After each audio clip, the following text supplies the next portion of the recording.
Hey guys, my name is Jake. Welcome to Canadian Cutting Edge, and today we've got a knife that's not super budgety. It's not crazy expensive, but it is over $100 US.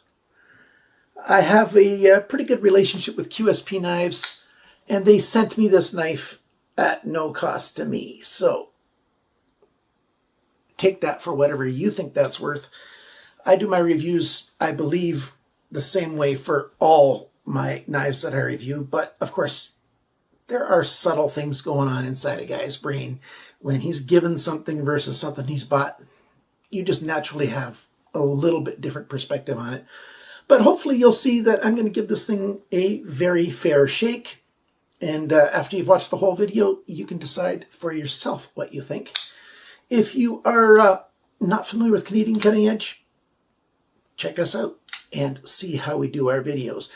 Down below the video, I've got a video description section. It's got all kinds of coupon codes, discount codes, links to all kinds of stuff for shopping and knife maintenance and all kinds of good stuff down there. Check it out. If you want to support the channel, go to patreon.com/CCE or click join below any of my videos. Now, this knife, the QS 118, it has version A, B, C, D, and E, except for I can't find version C anywhere. You've got this coarse brown micarta. Focus. There you go, focus. But I think initially, this is version A, there was a finer linen type of brown micarta. So some stores might have the finer brown. You've got OD green micarta, black micarta, gray micarta. I think that's it. You can get it in stonewash, satin finish. You can get the flats that are black and the bevel satin, or you can get the bevel that's black and the flat satin at special places. If you go to the QSP website, they only show them in stonewash and satin. I like stonewash, and that's what we've got here. We've got a nice long Wharncliffe blade, liner lock, nice titanium pocket clip, ceramic ball bearings, and I think you're going to like it. So stick around. The full review is coming to you right now. Let's begin with our size comparison. We usually use the Ontario Rat 1 to compare it to. And if we line up the pivot pins here, she's pretty much the size of a Rat 1. It's a big knife.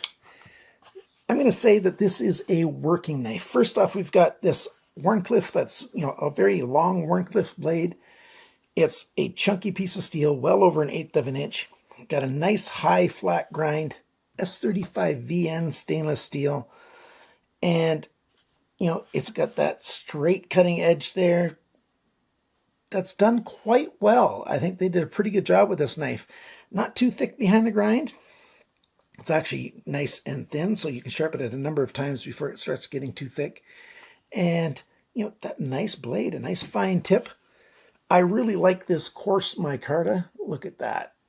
It looks good, and it gives a lot of extra grip. Sort of like a sackcloth micarta. Like I said, you can get these in a linen micarta as well if you prefer it to be much finer. Fairly straight back. There's a little bit of a hump right there. And we've got button screws here. They are T6 button screws. And yeah, that is a very nice T6. The screw tip goes in pretty deep, and there's very snug fit, no wiggle. I don't like T6, but if you're going to have T6, QSP does it about the best that they can. But like I said, if there's anybody at QSP watching, a lot of people are getting very, very upset about T6 screws. And of course, not all knife companies do it as well as QSP, and so they tend to strip out. I've never had problems with QSP screws stripping out, though, so there's that. We've got a back spacer back here. We've got an elongated lanyard hole, but it's on the spine of the knife. I don't like my lanyard holes on the spine of the knife that much, because when you're holding it like this, that paracord has to push extra against the palm of your hand. If it's closer to the end of the handle, then it can come out the back. Being a Wharncliffe style blade, though, let's do it this way so the pocket clip's not in the way. You can see that long straight edge. Instead of it curving up like it does on most knives with a belly, you don't have room over here for a lanyard hole at the back. So you're pretty much stuck with it the way they made it. I don't use lanyards, so it doesn't really bug me. Well, I don't use lanyards 99% of the time, so I don't mind that it's back here, but some people might not like that. But that's what you get with this style of knife. You've got this cove milled all the way around the handle, and it's not a sharp cove at all. It's nice and soft to the touch. We've got a lock release that's well exposed, and you've got that jimping in that lock release. It's very easy to get your thumb in there and disengage that lock. No problem at all. I very much am happy with that. Lockup is very nice. It's not all the way into the blade, but it's well engaged, very secure, no blade play, no lock rock, none of that kind of stuff. So I like the lockup quite a lot as well. Back to the handle. I'm jumping around a little too much, aren't I? We've got I believe it's titanium pocket clip, and it's made just for this knife. You're not going to find this pocket clip anywhere else. It looks nice. It works well. It's got a strong spring on it. You've got 2 screws holding it in. I would like the screws coming in from the inside and have this solid back here instead of the screws exposed. But I think I'm being nitpicky. That's just fine the way it is. Let's put it in a pocket and take a look how well that performs. It climbs over with that ramp, goes to the full depth, and being a nice titanium kind of not super reflective color, it just sits in there really well. Hey, I really like how well that pocket clip works. I like how it looks, and it performs. I like the nice rounded, you got a chamfer on the edges. It's a nice pocket clip. The action of the flipper, we've got a nice light switch method flipper. You can just pull straight back and it comes flying out. Of course, you can push back on an angle, and that works great as well. So very happy with that. This is a fairly heavy knife. So, whoop, hit the table. For how heavy it is, the action is very nice. I'm quite happy with it. That's sort of the overview of the outside. How well does it cut? This is a good cutting knife. It's a workhorse. Like I said, it's nice and thin. The grind angles you're going to find out are quite well done. The grip on it, it's solid, doesn't get tiring in the hand. We got nice jimping up here. That's aggressive enough to be useful, but not hot. And this is a working knife. Any grip you want on it is comfortable and solid, secure. It fits my hand very, very well. My hands are just about into the extra large range, just barely. So if you've got big hands, this is a good knife. If your hands aren't terribly big, men's medium, I think you're still going to like this quite a lot. Let's take it apart and show you how it's built. So here it is taken apart. We've got ceramic ball bearings in phosphor bronze cages. Very well done. I like that. Nice smooth action. The oil that was in here is a nice light oil. Not like some knives, budget knives, have grease in them. Of course, this is more of a mid-grade kind of knife, and it had a nice light oil on it. Nice and clean. Looks great. There's the stop pin. Very traditional kind of stop pin. I like that. There's the lock arm. It's a little bit dirty in there, and that could be because I actually carry and test the knives. And it just wipes off nice and easily. It's not bad at all. Nice ceramic detent there. There you can see that jimping in the lock release. And just a little bit of skeletonizing over here and there. This side's got the major skeletonizing on it. D-shaped pivot pin. D-shaped hole on this side. Nicely done. And here's those screws. Just look at the close-up of these screws. Those are high quality screws, not like cheap button screws. These are machined screws, not just pressed. So yeah, good quality screws. And like I said, They've got a very snug fit, deep and very nice. The best T6 screws I've seen on a knife, are these screws. Now, I've seen these same screws on more than just this knife, but this is right up there, the top quality T6. And here's the screw for the pivot pin. No Loctite or anything on there. I should say these screws here, they're free spinning. So you do need a driver from either side.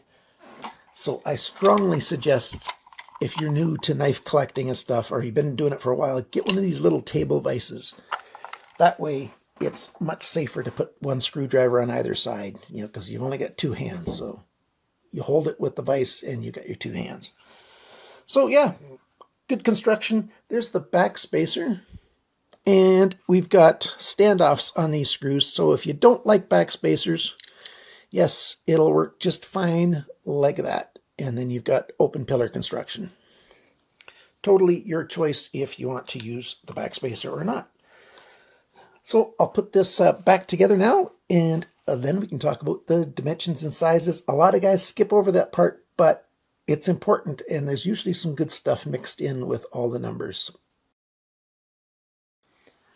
Well, just before we go over the sizes and dimensions, I forgot to highlight one other thing I really like. The badging. It's small, and it's on the flats instead of on the bevel. So there's your QSP logo. There's their triangle logo on the pivot pin. And on this side, S35VN on the Ricasso. And they're not black and dark. So I'm very happy about that as well. And now that I've got it back together again, yeah. I love it. I just love it. This is a really good knife. These sizes, dimensions, all that stuff. S35VN, that's an American steel. It's powder metallurgy, nice tiny carbides, good wear retention, good durability, good strength, good toughness. It's a very good all-round knife steel. Still in the premium level of knife steels. So for the price range for this thing, like I said, it's a little over $100, $117.55 American. Take off 10% at White Mountain Knives, $105.80. That's about $135 Canadian if you buy it from White Mountain Knives with the discount, which means this knife is pretty much the same price in Canada. It's $149.99 at Blades Canada, aka Warriors and Wonders. And if they gave you a 10% discount, it would be very much the same price. So if you are in Canada and you just don't want to risk having the knife sent over the border, because we know flipper knives are occasionally stopped,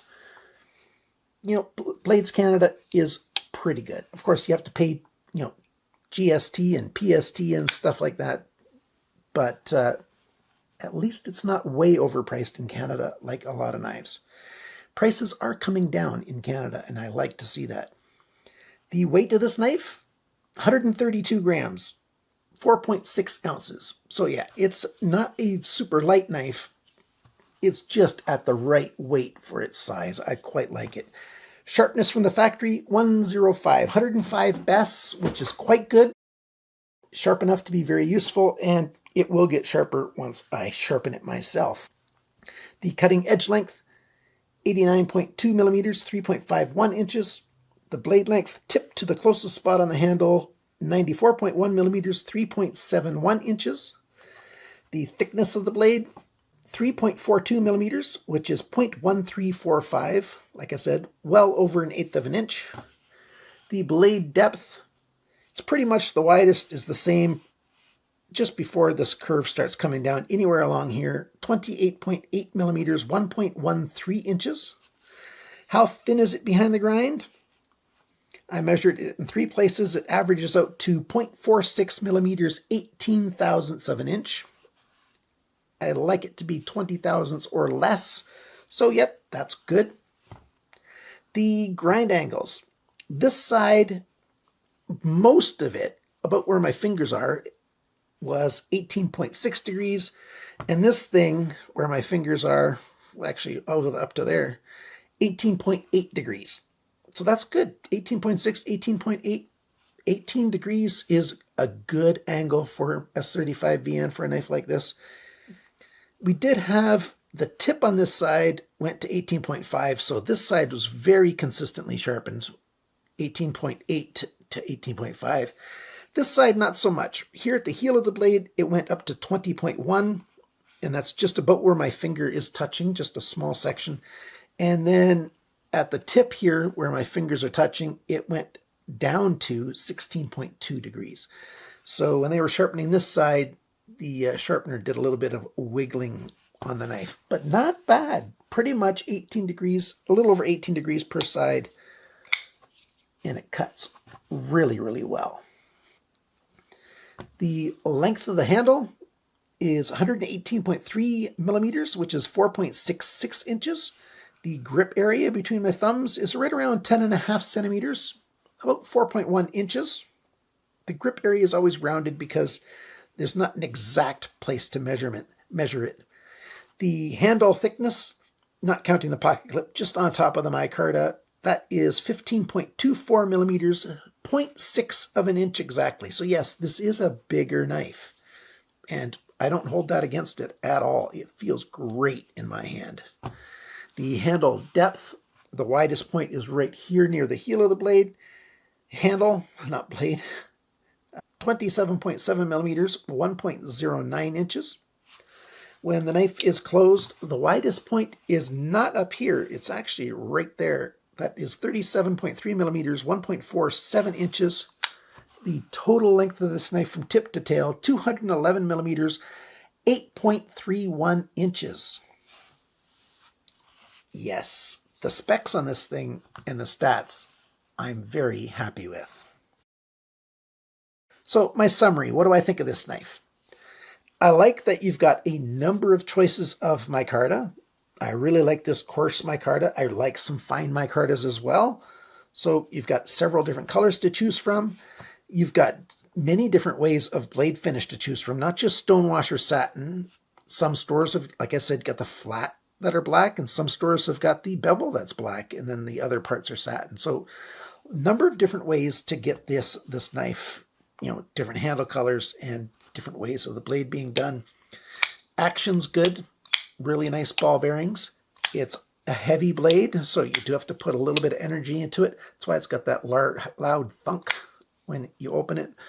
Lockup is exactly where I like it to be on this knife, and easy to get at that release.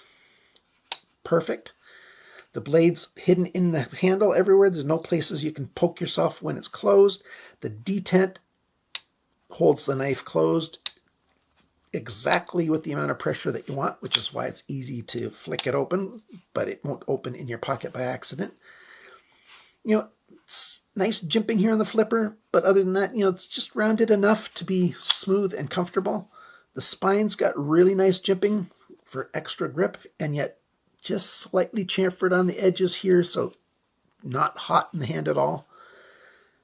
The handle feels really nice. There's no sharp spots on the metal anywhere. The backspacer, you can take it or leave it. It's well made. It matches in there quite nice. I happen to like backspacers, but I like open pillar as well. 6 of one, half dozen of the other to me. The quality of the hardware is top-notch. I'm not fond of button screws. I'm not fond of T6 button screws in the body, but if you're going to do T6 button screws, I don't think you can do better than that. That's well done. Those are really, really nice. The pocket clip, fully functional. It looks good. It feels good. Again, we've got button screws in there. The pivot pin, D-shaped, very nice. A good T8 in here. Smooth action.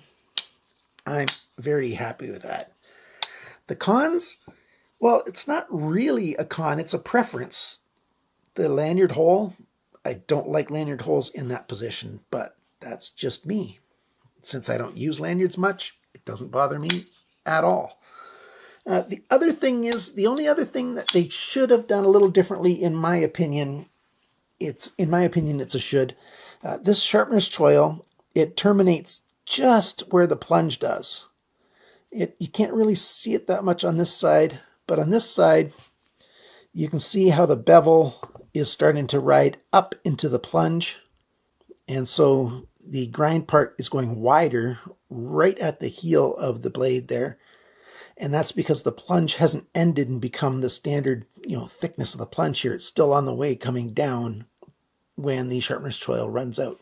The sharpening has to go up the bevel, and that's because the plunge is still transitioning down.